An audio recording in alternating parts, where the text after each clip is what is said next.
এবারের ঈদ উল ফিতর বাংলাদেশ ভারত বন্ধুত্বপূর্ণ সম্পর্কের নতুন ধারা উন্মোচন করবে বলে আশা প্রকাশ করেছেন ঢাকায় নিযুক্ত ভারতীয় হাই কমিশনার প্রণয় বার্মা।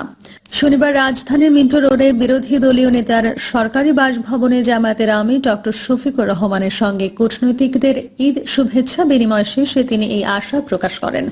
প্রণয় বার্মা বলেন, ঈদ এমনই একটা উৎসব যেখানে আমাদের সবাইকে কাছে নিয়ে আসে। এই উৎসব সবাইকে কাছে আসার সেতু বন্ধন তৈরি করে।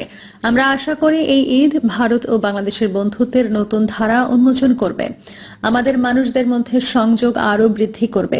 ভারতীয় হাই কমিশনারের পাশাপাশি যুক্তরাষ্ট্রের রাষ্ট্রদূত ব্রেন্ট ক্রিস্টেনসেন, যুক্তরাজ্যের high commissioner Sarah Cook, Saudi আরবের রাষ্ট্রদূত Abdullah Jafar H bin Abiya, চীনের রাষ্ট্রদূত ইয়াও পেন, পাকিস্তানের হাই কমিশনার ইমরান হায়দার সহ বিভিন্ন দেশের কূটনীতিকরা প্রধানমন্ত্রীর সঙ্গে শুভেচ্ছা বিনিময় করেন।